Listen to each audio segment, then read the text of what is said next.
Hi guys, welcome back to my channel. I am Shiv Diksha Joshi and I hope you all are doing good। और आप सभी की preparations बहुत अच्छी चल रही हैं। तो अभी रह गया है सिर्फ नवंबर शेष, मतलब एक महीना हमारा जो नवंबर का है वो अभी बाकी है। दिसंबर को वी आर नॉट काउंटिंग क्योंकि वहाँ पे गिनती के 20 दिन आप लोगों के पास है और 20 में से मतलब मैं कंसिडर कर रही हूँ आज अगर हम 5 तारीख से भी पकड़े 5 नवंबर से 5 दिसंबर तक का, सो यू हैव 1 मंथ और उसके बाद की 15 डेज तो वो ग्रेस पीरियड है। आप उसको तो छोड़ दो, उसको हाथ भी मत लगाना और उसको अपनी प्रिपरेशन में इंक्लूड भी मत करना। उस पीरियड को आपको प्योरली रिविजन के लिए रखना है। At this point of time जो सबसे ज़्यादा पूछे जाने वाला सवाल है वो यही है कि क्या ये जो बचा हुआ एक महीना है हम उसमें पढ़ाई कर कर अपने अटेम्प्ट को क्लियर कर सकते हैं क्या। तो इस वीडियो में हम यही बात करने वाले हैं कि क्या हम इन लास्ट 30 डेज़ में अपनी एग्ज़ाम्स को क्लियर कर सकते हैं और अगर कर सकते हैं तो कैसे कर सकते हैं। So I request you all to watch this video till end, और आप इस वीडियो को पूरा एंड तक ज़रूर देखना। और वीडियो में आगे बढ़ने से पहले please like this video and subscribe my channel if you have not it subscribed, क्योंकि अभी ये 30 डेज़ में भी बहुत सारी और छोटी छोटी टिप्स आने वाली है, बहुत सारी रिविजन की टिप्स, बहुत सारी हेल्पफुल टिप्स मैं लेके आने वाली हूँ जो कि आपको आपके अटेम्प्ट को क्लियर करने में हेल्प करेगी। तो अगर आपने चैनल को सब्सक्राइब अभी तक नहीं किया है तो प्लीज़ आप चैनल को सब्सक्राइब ज़रूर करिएगा। इस वीडियो में हम बात करेंगे 5 चीज़ों की और वो 5 चीज़ें बहुत इंपॉर्टेंट है आपके इस अटेम्प्ट को क्लियर करने के लिए। Number 1 is your belief system. अभी ये जो सवाल है ना कि क्या मैं क्लियर कर पाऊँगा, क्या मैं 1 महीने में पढ़ाई करके कर सकता हूँ, 1 महीने से मेरे से होगा क्या, ये जो सवाल आप जाकर सबसे पूछ रहे हो ना, आपके प्रोफेसर से, मुझसे, आपके फ्रेंड से, आपके पेरेंट्स से और भी दूसरे लोगों से, तो ये जो सवाल आप बार बार पूछ रहे हो ना जाके कि क्या मेरे से होगा, 1 महीना बाकी है, क्या मैं कर सकता हूँ, अभी शुरू करूँगा तो हो जाएगा क्या, कैसे करूँगा, क्या आपको लगता है कि मैं कर पाऊँगा, ये सवाल ही सबसे बड़ी मिस्टेक है आपकी। आप जाकर सबसे सवाल मत पूछो। इस सवाल के माध्यम से आप लोगों से अश्योरेंस चाहते हो कि वो बोले कि हाँ तुझसे हो जाएगा, या वो तुमको बोले कि नहीं भी हुआ तो कोई बात नहीं। मैं तो आपको यही कहूँगी कि आप अपने बिलीफ सिस्टम को बहुत स्ट्रॉन्ग रखो। स्ट्रॉन्ग रखो इसका मतलब ये नहीं है कि ओवर कॉन्फिडेंट रहो कि नहीं भाई हम तो कर लेंगे, बिना पढ़े कर लेंगे। नहीं, ऐसा नहीं होना चाहिए। आपको आपके बिलीफ सिस्टम को स्ट्रॉन्ग रखना है। स्ट्रॉन्ग रखना है इन द सेंस, आप ये जो बार बार लोगों से चीज़ें पूछ रहे हो ना कि 1 महीना है, क्या मैं कर पाऊँगा, 1 महीने में क्लियर होता है क्या, इसकी बजाय आप अगर खुद से बोलोगे ना कि अभी तेरे पास 1 महीना है, पूरा 1 महीना बाकी है, तो आराम से कर सकता है, तो आपके जो पास होने के चांसेस है ना वो कहीं ज़्यादा बढ़ जाएंगे। आप अगर अपने ब्रेन को क्वेश्चन मार्क दोगे ना तो वो रिटर्न में आपको और क्वेश्चन मार्क्स देगा। अगर आप आपके ब्रेन को डायरेक्शन दोगे ना तो वो आपको रास्ता दिखाएगा कि कैसे करना है। ये डिफरेंस है, ये एक बहुत माइन्यूट सा डिफरेंस है। आपका जो सबकॉन्शियस है वो बहुत पावरफुल है, वो बहुत स्ट्रॉन्ग है। आप उसको जैसे डायरेक्शंस दोगे वो उस तरीके से काम करेगा। तो क्वेश्चन मार्क नहीं, you have to give directions. और मैं एक लाइन आपको ज़रूर कहूँगी कि believe you can and you are half way done. आप इस बात को यकीन करो कि आप कर सकते हो तो आपका आधा काम वहीं हो गया है। और ये चीज़ बहुत सही है। अगर आप चाहो तो आप इसको नोट करके रख लो, कहीं भी नोट करके रख लो, और आप आपकी लाइफ में इसको आगे भी बहुत सारी जगह पर अप्लाई कर सकते हो। ये वाला माइंडसेट आपको लेकर आना पड़ेगा। Your belief system is so important. Number 1 यही चीज़ है कि आपको आपके बिलीफ सिस्टम को बहुत स्ट्रॉन्ग रखना है। क्या आपको दूसरों से जाकर क्वेश्चन पूछना है कि क्या मैं कर सकता हूँ, क्या 1 महीने में हो जाएगा, क्या किसी ने पहले 1 महीने में क्लियर किया है? नहीं, इनफैक्ट आपको मुझसे भी नहीं पूछना है। आपको आप पर भरोसा रखना है। आपको अपने आप को क्या करना है, डायरेक्शंस देने हैं।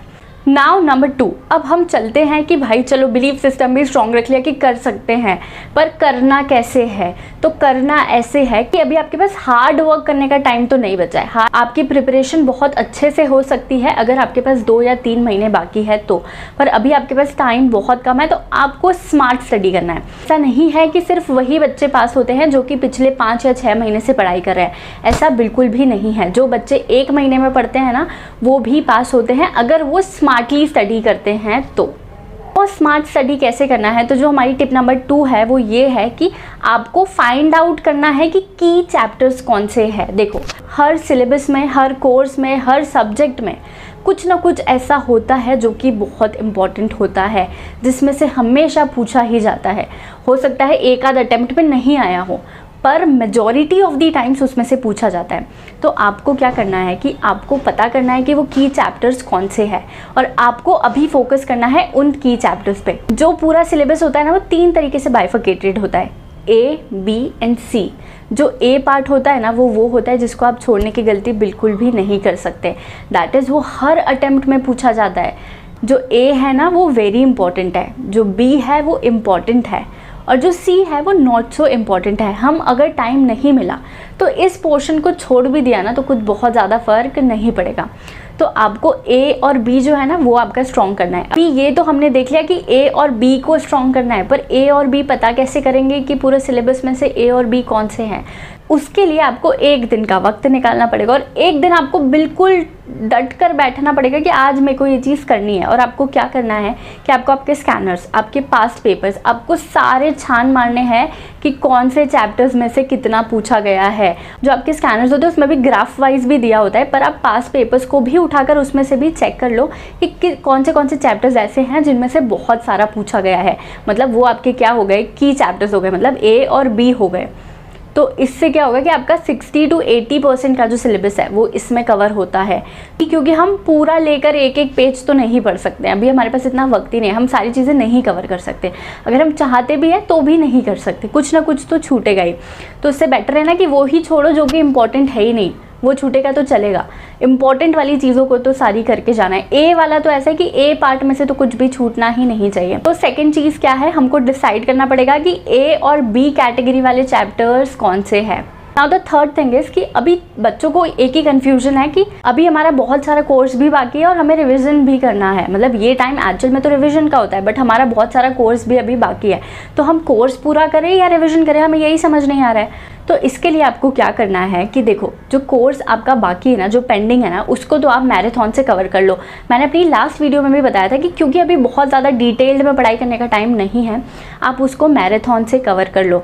और ये जो रिवीजन वाला केस है ना, रिवीजन वाले केस के लिए आपको, क्योंकि अभी हमारे पास कम टाइम है, तो आपको साइमल्टेनियस रिवीजन करके चलना पड़ेगा। मतलब आप जैसे पढ़ाई करोगे बंद करो रिवीजन करो, जैसे पढ़ाई की बंद करो रिवीजन करो, और at the end of the day आप पूरे दिन का रिवाइज करो। अब एक चैप्टर उठाया उसको रिवाइज, उसको बंद करके पूरा रिवाइज किया, दूसरा उठाया उसको बंद करके पूरा रिवाइज किया, और at the end of the day आपने दिन भर में जो भी पढ़ा है उस चीज़ को आप रिवाइज करो। अभी आप ये मत सोचो कि कैसे मैनेज करेंगे, कैसे होगा, इतनी सारी चीज़ें हम कैसे करें, ऐसा नहीं है।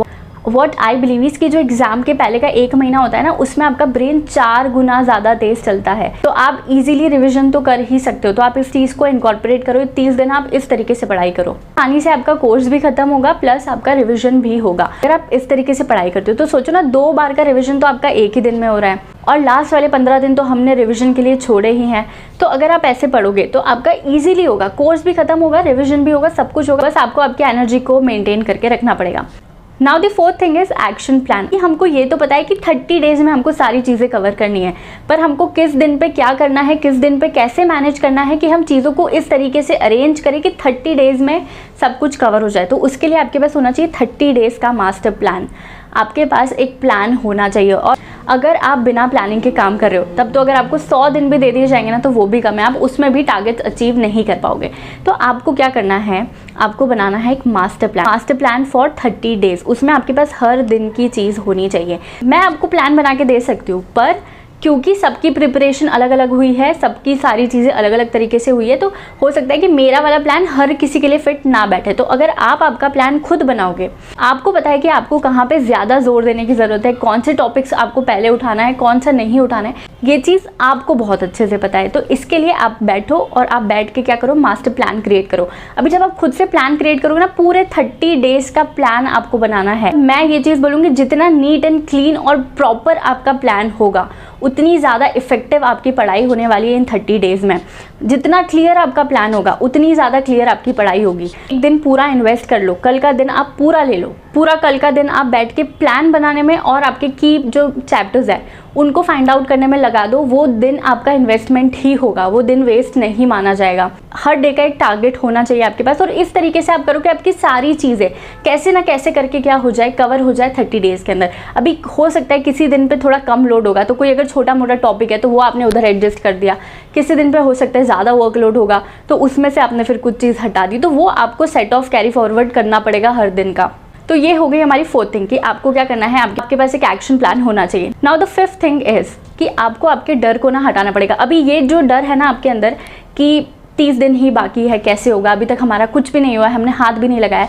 तो मैं आपको बता दूं कि ऐसे भी बच्चे हैं जो कि लास्ट 30 डेज़ में पढ़ के, मतलब पहले उन्होंने पढ़ाई नहीं है, लास्ट 30 डेज़ में इतने अच्छे से पढ़ते हैं ना कि वो क्लियर कर जाते हैं। ये मेरा पर्सनल एक्सपीरियंस है। आप जितना ज़्यादा इस चीज़ से डरोगे, जितना ज़्यादा आप इस चीज़ से घबराओगे, वो चीज़ आपको उतना ज़्यादा डराएगी। मेरे साथ ये चीज़ हो चुकी है। मैं बहुत ज़्यादा डरती थी, बहुत ज़्यादा पैनिक हो जाता था, बहुत ज़्यादा एंग्जाइटी हो जाती थी उस वजह से, और ये चीज़ बहुत गलत है। इससे होता कुछ नहीं है, हमारा ही टाइम वेस्ट होता है, हम कोई बहुत प्रोडक्टिव कुछ नहीं कर पाते। अगर आप डर डर के पढ़ाई करोगे तो जो आप पढ़ सकते हो ना, जो आप यूटिलाइज कर सकते हो इस टाइम को, वो भी नहीं कर पाओगे। जब हम डरते हैं ना तो उससे क्रिएट होती है एंग्जाइटी, और जब हमें एंग्जाइटी होती है ना तो हमारा ब्रेन काम करना बंद कर देता है। तो आप किताब खोल के बैठोगे भी ना तो भी आपके दिमाग में कुछ नहीं जाएगा। और ये चीज़ बहुत नेचुरल है, बहुत आम है, ये चीज़ होती है, सबके साथ होती है। मेरे साथ भी होती थी। जब मैं बहुत ज़्यादा घबराती थी, बहुत ज़्यादा डरती थी, तो ये चीज़ मेरे साथ भी होती थी। मैं बैठ के यही सोचती रहती थी कैसे होगा, कैसे होगा, कैसे होगा। तो हमारे पास वैसे ही 30 डेज़ है, हमारे पास काफ़ी कम टाइम है। अगर हम उसमें भी डरेंगे तो हम पढ़ पाएंगे क्या? नहीं पढ़ पाएंगे। अभी सोचो कि यार मेरे हाथ में 30 डेज़ है, मेरे को करना है, मैं कर सकता हूँ। बस आप अपने आप से एक प्रॉमिस करो कि जो भी ये प्लान आपने बनाया है, जो भी मास्टर प्लान, एक्शन प्लान बोल लो, जो भी आपने बनाया है ये 30 डेज़ का, आपको उस पर स्टिक रहना है। चाहे कुछ हो जाए, चाहे कुछ भी हो जाए, आपको ये एटीट्यूड लेके आना पड़ेगा और ये प्रॉमिस आपको खुद से करना पड़ेगा। अगर आप उस पर स्टिक रहोगे तब तो आपको कोई रोक ही नहीं सकता, क्योंकि अभी हमारे पास एक्स्ट्रा बोनस के 15 डेज़ और है। पर वो किसके हैं? सिर्फ रिवीजन के। उसको हमको इसमें इंक्लूड नहीं करना है। एक गलती बिल्कुल मत करना, ये बिल्कुल मत सोचना कि अभी हमारे पास वो 15 दिन भी तो बाकी है, अगर नहीं भी हुआ तो हम उसमें क्या करेंगे, ढोल देंगे। नहीं, आप ऐसा करोगे तो आप बहुत बड़ी गलती कर रहे हो। वो आपके प्योरली रिवीजन के लिए है। आपके प्लान को कंप्लीट करने का तो ये 30 डेज़ का ही टाइम है। सो आई होप ये वीडियो आप लोगों के लिए बहुत हेल्पफुल रहे। और भी कोई टॉपिक है जिस पे आप चाहते हो कि मैं उस चीज़ पे वीडियो बनाऊं तो आप मुझे कमेंट करके ज़रूर बताना। और अगर ये वीडियो आपके लिए हेल्पफुल है तो please let me know in the comment section. I hope you like this video. Please like, share and comment and subscribe my channel if you have not yet subscribed. Bye bye, take care.